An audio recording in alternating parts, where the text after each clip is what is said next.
Assalamualaikum warahmatullahi wabarakatuh.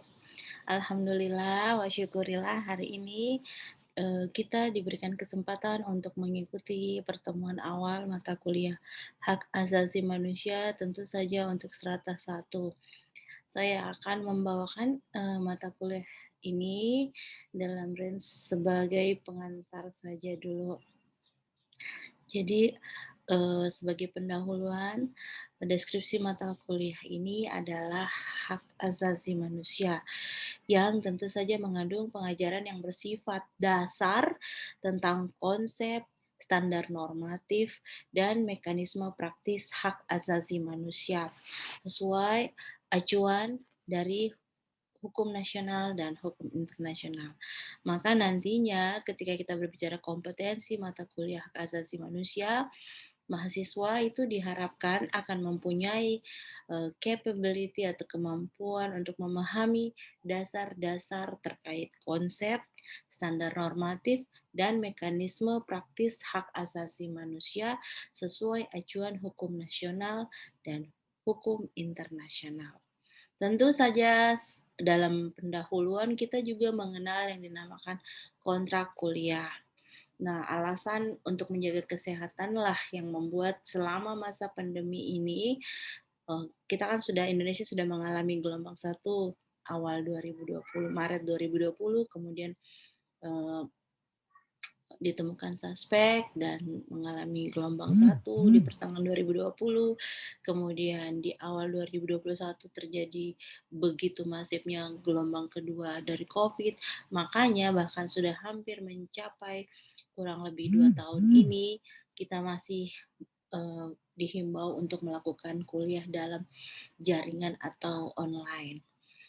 Maka kemudian diharapkan kesediaan mahasiswa untuk tetap bisa mengikuti secara baik kuliah daring ini atau dalam jaringan ini secara online sesuai waktu yang tentu saja harus sama-sama ditentukan dan disepakati. Kemudian apabila mahasiswa itu tidak sempat ikut dalam perkuliahan daring ini, maka alasan yang diberikan itu sebaiknya jelas, bisa melalui ketua tingkat atau ketua kelasnya, atau ke dosen mata kuliah ini supaya tetap bisa dimengerti dan tidak absen kosong gitu.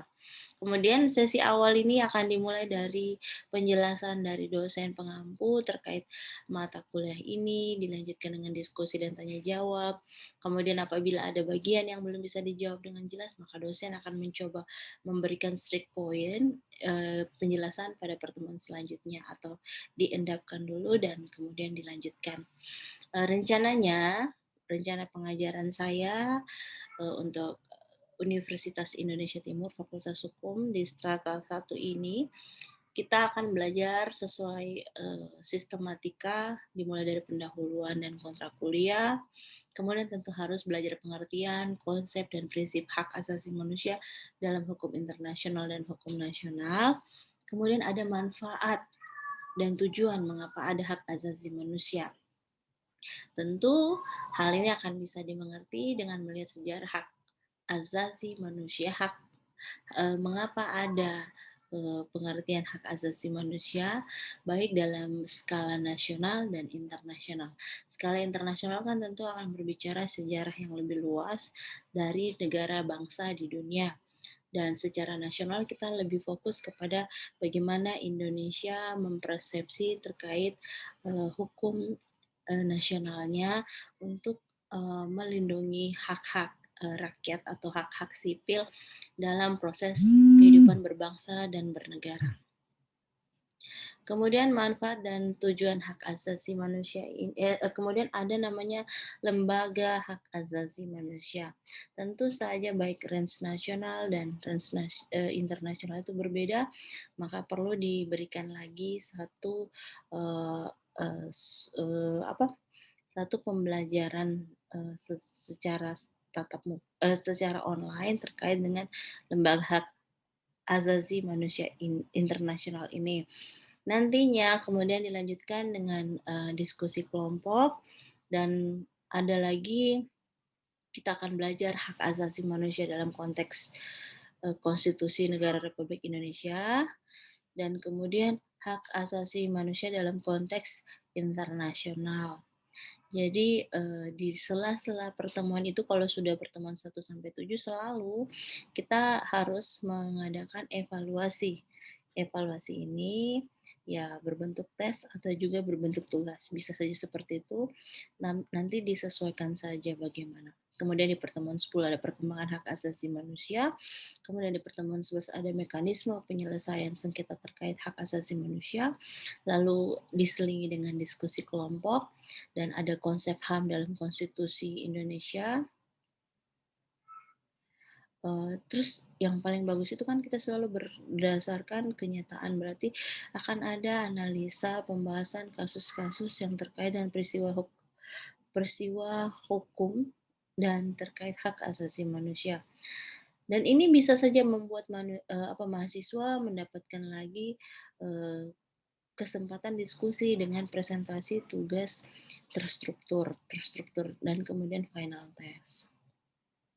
Daftar referensi kita akan lebih banyak lagi daripada ini. Acuan yang ada di sini hanya untuk sementara saja. Baik, kemudian ketika kita berbicara tentang hak asasi manusia, maka tentu saja kita masuk ke pembahasan tentang hak asasi manusia itu secara umum. Nah, hak asasi adalah hak yang melekat pada diri setiap manusia sejak awal dilahirkan dan berlaku seumur hidup, dan hak itu tidak dapat diganggu gugat oleh siapapun. Itu yang disebut asasi ya, paling dasar.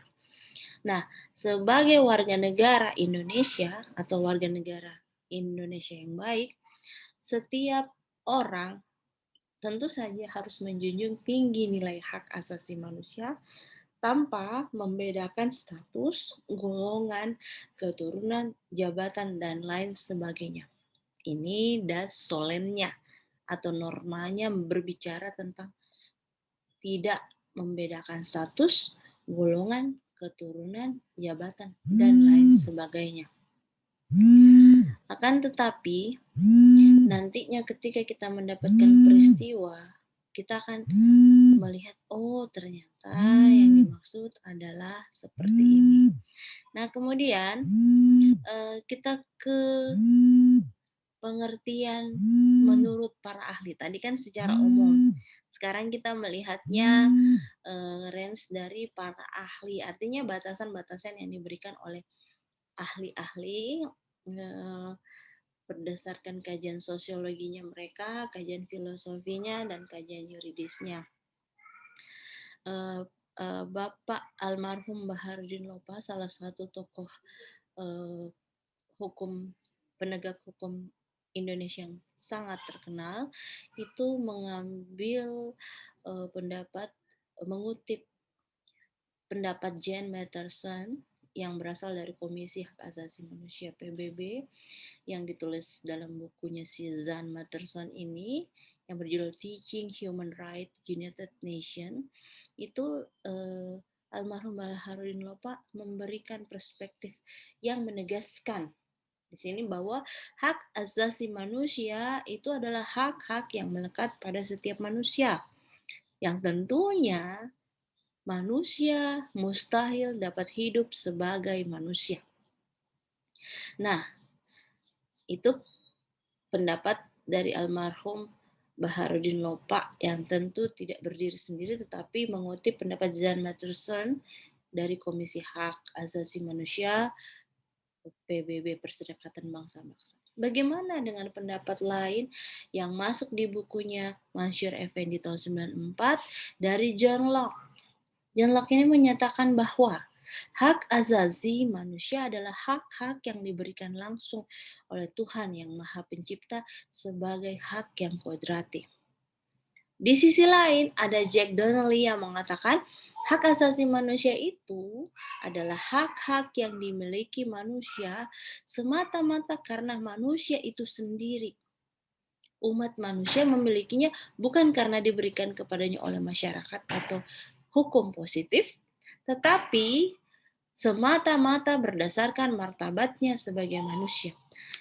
Nah, bagaimana dengan pendapat Maryam Budi Harjo yang merupakan seorang sosiolog? Dia mengatakan bahwa hak asasi manusia itu adalah hak yang dimiliki manusia yang telah diperoleh dan dibawanya bersamaan dengan kelahirannya di dalam kehidupan masyarakat. Dianggap ada perbedaan atas dasar tanpa ada perbedaan atas dasar bangsa, ras, agama, kelamin, dan area-area yang sifatnya subjektif, tapi ini lebih bersifat universal. Maka ketika kita berbicara dari pendapatnya Zan Matterson yang dikutip almarhum Baharudin Lopa, yang kemudian menegaskan bahwa HAM adalah hak yang melekat pada setiap manusia. Kemudian ada Jack Donald yang mengatakan hak-hak dimiliki manusia karena dia manusia itu sendiri, dan kemudian Maryam Budi Raharjo yang mengatakan bahwa ketika dia lahir hak itu bersamaan hadir pula, dan hak itu dimilikinya tanpa perbedaan atas dasar bangsa, ras, agama, kelamin, dan area ini sifatnya universal. Nah, oleh sebab itu kita harus tahu bahwa hak asasi manusia itu mempunyai sifat melekat pada diri setiap individu. Dan kemudian dengan melekatnya hak yang ada pada setiap individu itu, maka kita harus tahu hak ini harus dijamin dengan baik oleh negara. Dan hak ini sangat dasar, disebut sangat azazi. Nah, semua hak azazi merupakan hal yang mengangkat suatu cita-cita dan memiliki derajat atau harkat yang diterjemahkan dengan berbagai produk hukum di berbagai negara dengan tujuan dapat melindungi dan menegakkan nilai-nilai kemanusiaan. Bahkan nilai universal ini sebenarnya dikukuhkan dalam berbagai instrumen baik hukum internasional, perjanjian internasional di bidang hak asasi manusia, ketentuan-ketentuan hukum nasional. Kalau di Indonesia kita mengenal Undang-Undang Nomor 39 Tahun 1999 tentang hak asasi manusia yang menegaskan bahwa hak asasi manusia itu merupakan hak dasar yang secara kodrati melekat pada diri manusia, bersifat universal, dan tentu saja langgeng. Oleh karena hal tersebut sangat dasar, maka tentu harus dilindungi, dihormati, dipertahankan, dan tidak boleh diabaikan, dikurangi, dan dirampas oleh siapapun. Nah, sampai sini sudah tahu ya. Nanti kita akan berbicara lebih lanjut tentang stretching point dari ruang lingkup dan macam-macam hak asasi manusia. Saya kira untuk pertemuan hari ini cukup. Terima kasih atas perhatiannya. Wassalamualaikum warahmatullahi wabarakatuh.